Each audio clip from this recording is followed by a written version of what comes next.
Hello and welcome to Crosstalk, where all things are considered. I'm Peter Lavelle. In a sharp reversal, Donald Trump has decided to attack Syria. It would seem fighting Islamic State is not his top priority now. The consequences of this decision could be dire. Is this a war Trump can win?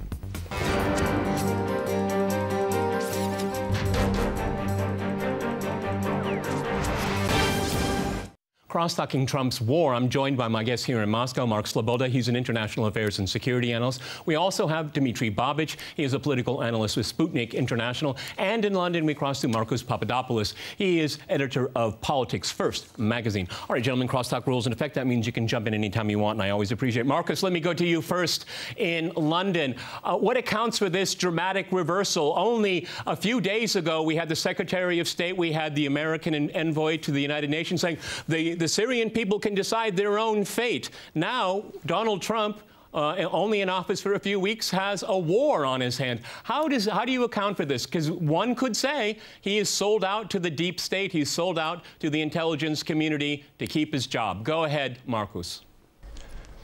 Only a fool would have really believed that the Americans had given up on their objective of trying to overthrow the Syrian government. And let's not make any excuses, no apologies for Donald Trump. He is the President of the United States of America, and he has attacked Syria.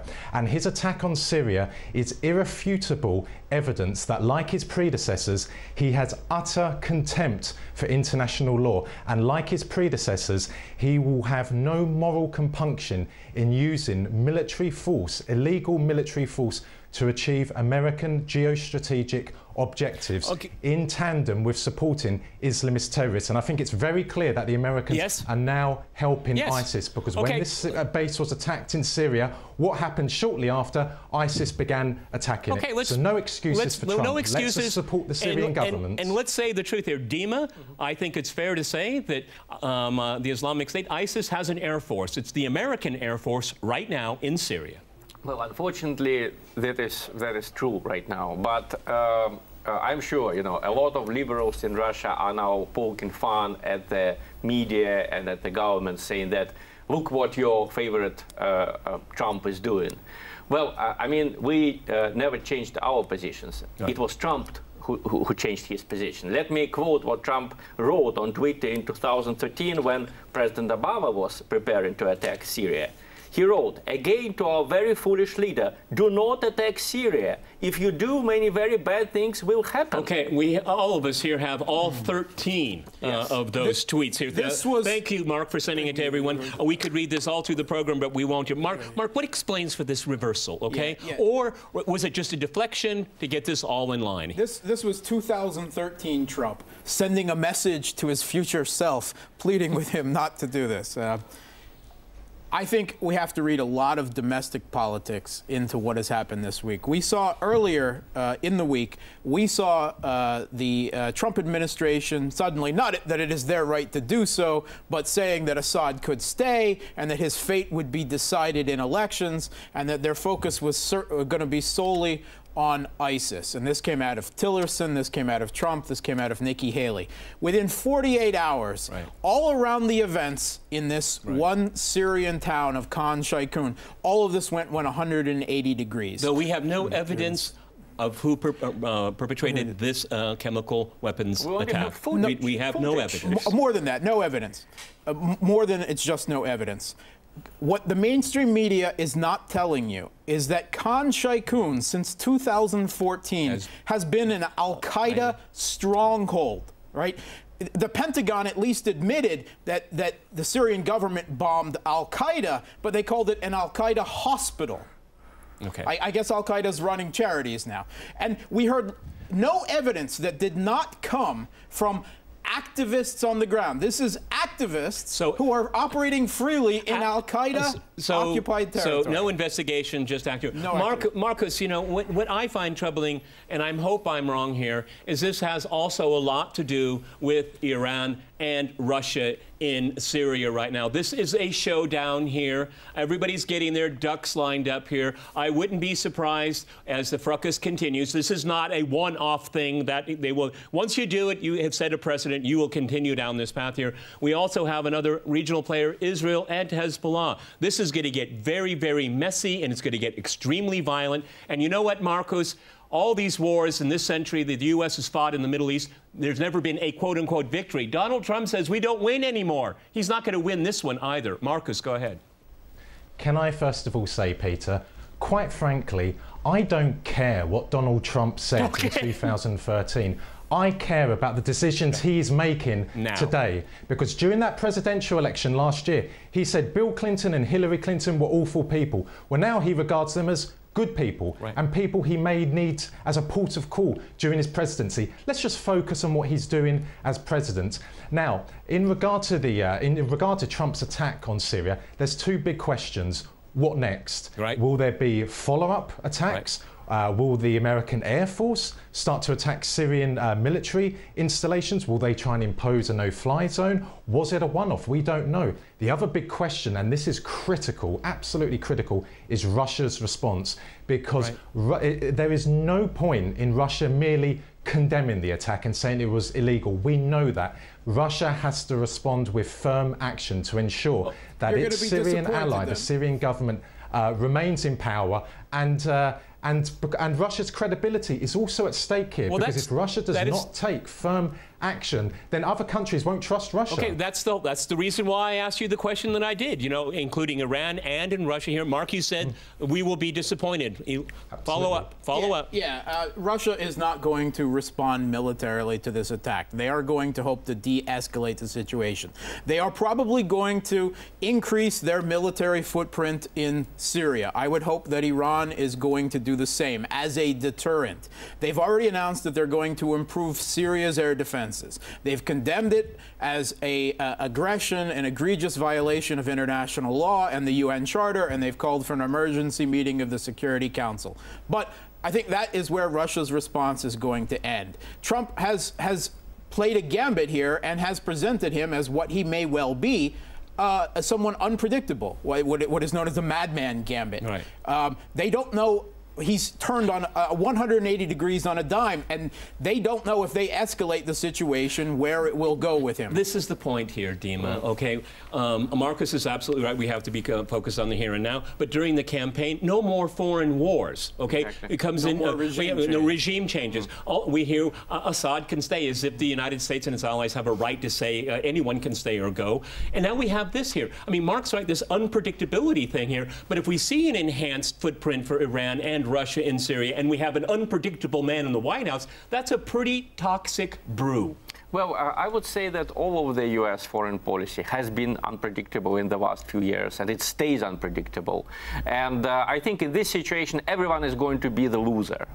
If certain people in the United States, including Senator McCain, who suddenly became Trump's supporter, if they believe that Assad will just surrender and the people around him will surrender, no, because these people know that there is no way for them to emigrate to Europe. They know that they will be destroyed by the Islamists if they come to power.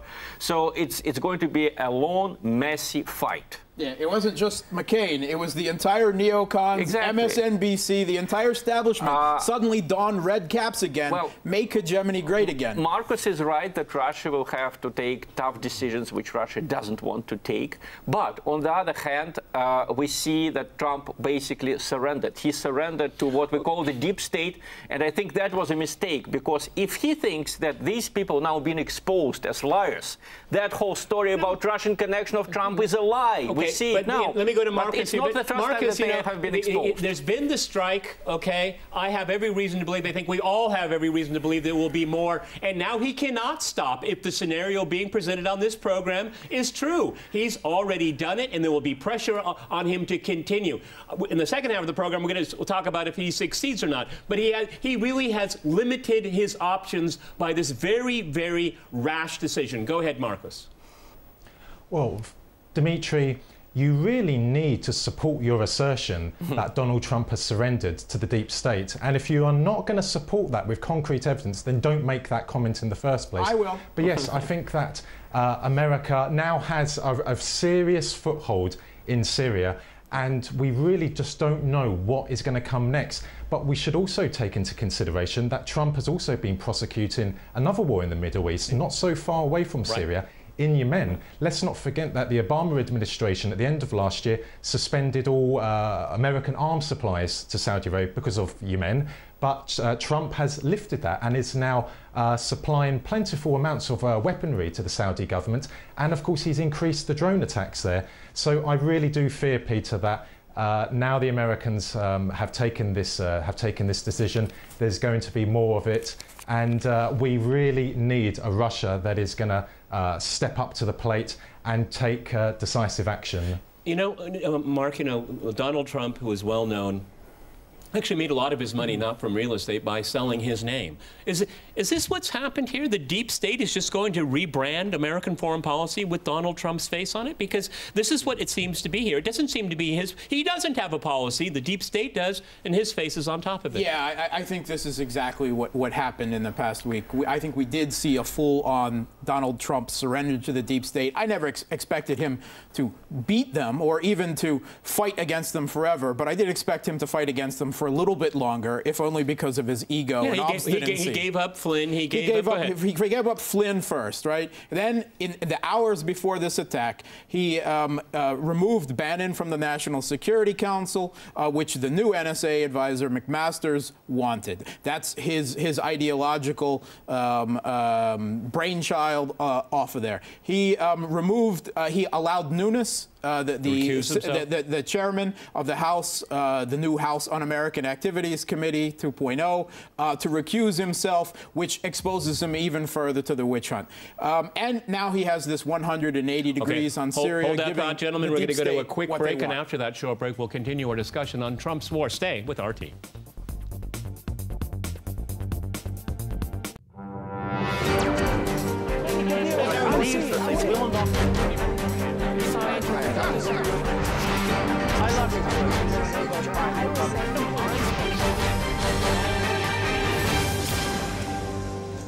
Welcome back to Crosstalk, where all things are considered. I'm Peter LaBelle. To remind you, we're discussing Trump's war.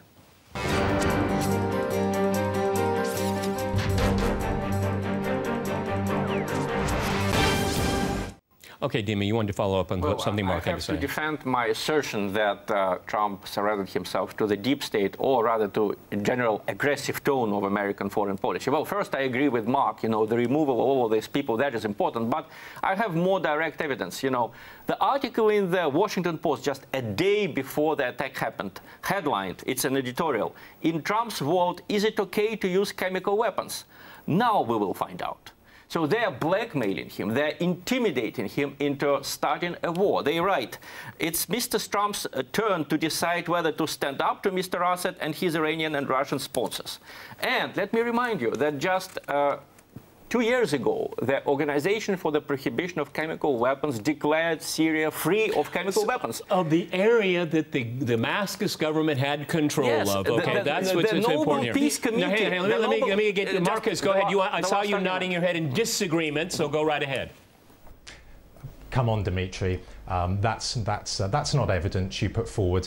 I have made the point since last year that Trump is an opportunist, and an opportunist will say anything to make you support him or to make him to support you. So let's just discard that. And I can counter what you're saying by simply saying that he appointed James Mattis as Defense Secretary. He is vehemently hostile towards Russia. He's appointed Nikki Haley as the American ambassador to the UN, who's vehemently hostile. He's appointed Mike. She is. He's appointed Mike Pompeo as the director of the CIA, who's very hostile. So let's just take that into consideration. But the real tragedy of this attack is that the Syrian army, the Syrian military, has been fighting Islamist terrorism for 6 years, and now it has been attacked by America. Donald Trump gave the order to kill Syrian soldiers who are fighting for all of us. Let me ask you this, Marcus. The part two of what's happening here right now. What is the end game?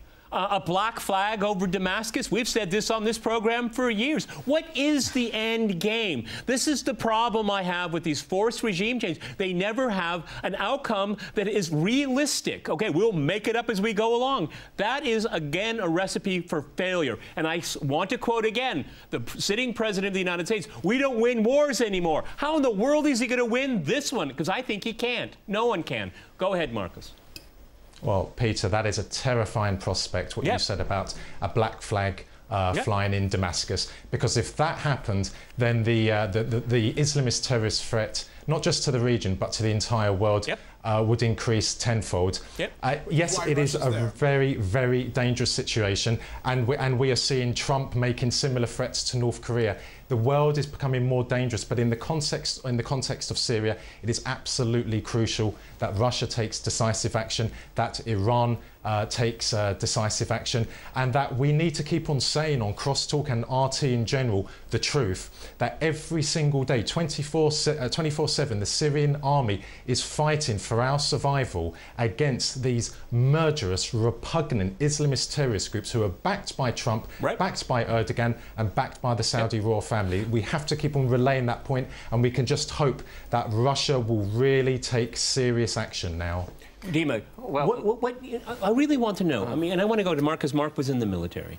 I mean, what is the plan here? I mean, Assad's going to walk away. It's not about Assad. It's not about an individual. It's about the kind of government that is going to be in Syria, a secular government that is multi-confessional, that it will not allow terrorists from outside to take over. It's just as simple as this. What do they think they can replace it with? Go ahead. The problem with the Western plans over the last few years is that they are not realistic. They cannot possibly be fulfilled, but these guys still insist on them being fulfilled. You know, Ukraine was supposed to be a model for Russia.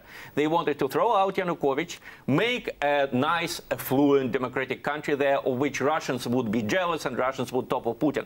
That plan didn't work. It couldn't work. It was a silly plan, if anyone believed that. In the same way about Assad, they think that they can topple him, replace him with their loyalists, somehow prevent the Islamic State from taking Damascus. That is not realistic. That's not going to happen. But I have to make my own prediction about what Marcus said. I think Russia will again apply to international public opinion. And that has been made by the Russian Foreign Minister Lavrov. Russia keeps reminding people of what happened just recently. The Organization for the Prohibition of Chemical Weapons received Nobel Peace Prize in 2013. Okay, you're talking about this chemical attack. Mark, you know, what the Trump attack sets a very dangerous precedent, because now they can have their proxies. Oh, my goodness, another chemical attack. Then there must be a response. They've opened the door to blackmail, to a slippery slope here. Anytime al-Nusra needs some help, just throw in some sarin there and call the White House and give them the GPS coordinates. Yeah, they've set the president on two scores. One, that they can directly attack the Syrian government, right? That changes what the Obama administration's sole resort to proxy war. So it's opening up a new vector of leverage in Syria. And certainly this won't be restricted to the United States, because the Erdogan regime in Turkey is salivating at the thought. They're already talking about no-fly zones, expanding their euphemistically named Operation Euphrates Shield, and so on. And the Saudis would like into this as well. But it also sets a precedent on the ground for al-Qaeda. And let's have a moment of honesty. Referring to Western experts, the entirety of the rebel field is dominated by an al-Qaeda umbrella. They are by far number-wise, them and their sidekick jihadis, Ahrar al-Sham, supported by the Saudis and the Turks. But this creates a kind of signal. If al-Qaeda would like air support, they simply fake a gas attack, and the outcry of international opinion will demand Trump's action on this. They've already established this in the Golan Heights with Israel. Whenever they want al-Qaeda wants an attack on the Syrian government forces, they simply lob a mortar across the border into Israel-occupied Golan Heights. Which is better than a tweet, and right? Israel has the excuse, oh, Syria can't control their own territory, and then they respond with airstrikes and cruise missiles on Syrian government forces. Marcus, you know, I'm a trained historian, and I look at the map of Syria, I look at its landmass, and I look at the number of foreign players. Most are not invited there, some are. And I have to tell you, my friend, I worry. I have this image of August 1914 in my mind. It's the airspace is get pretty crowded. I cannot imagine under any circumstances the government in Damascus is going to surrender its airspace because of what Donald Trump wants. And it's, they already have. Well, yeah, but they're not going to do it. We're in a very dangerous situation where a mistake or an intentional provocation can turn everything upside down in a country that has had everything turned upside down for 7 years.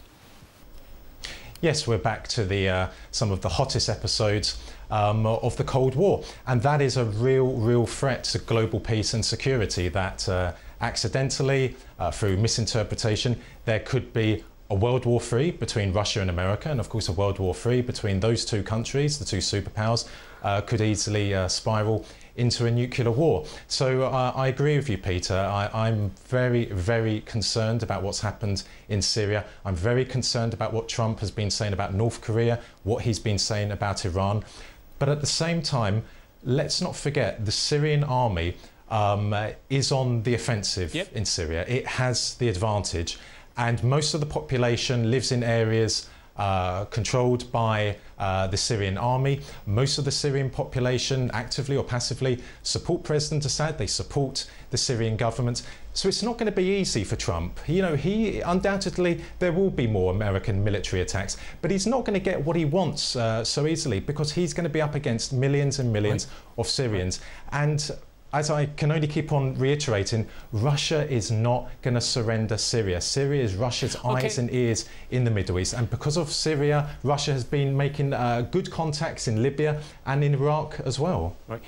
Dima, ultimately, this is a test, and it's multifaceted.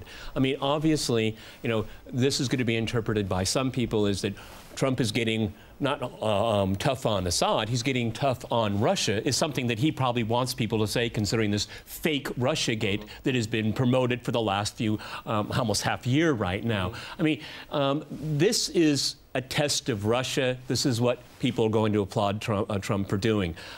It's risky, though. Well, it's risky, and I think Trump may win something in the short term. I mean, he accuses... well, maybe he won't be impeached, huh? Okay. Well, I mean, the people who started all of this Russiagate story will be exposed as complete idiots. You know, our agent is bombing our planes in Syria. What kind of agent is he?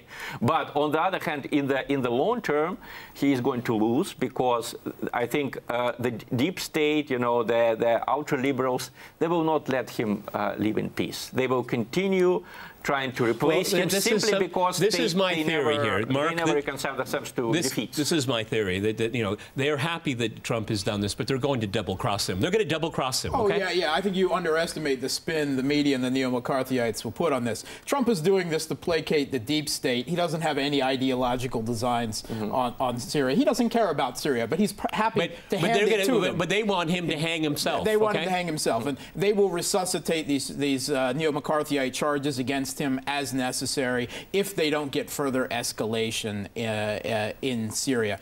But I think when we're talking about this, we keep making references to decisive Russia response. We have to be aware that the Russian expeditionary force in Syria is really fairly small. It is quite modest. And surrounding Syria is Turkey, which at least on paper has a very large NATO-equipped military. Second largest army in Asia. Large U.S. forces all around the region. Turkey, Iraq, down into the Gulf, some of the largest U.S. military and Iraq bases, and there's also Saudi Arabia. Russia and Iran is quite distant. Russia cannot engage in a great coward conflict in Syria against the United States and its foes directly without its expeditionary force. But you know, Mark, when I look at, we have to end on this, when I look at all of the conflicts in the U.S.'s pursuit in the Middle East, they've always had overwhelming force, but they still lose. Okay, that's all the time we have. Many thanks to my guests here in Moscow and in London, and thanks to our viewers for watching us here at RT. See you next time, and remember, crosstalk rules.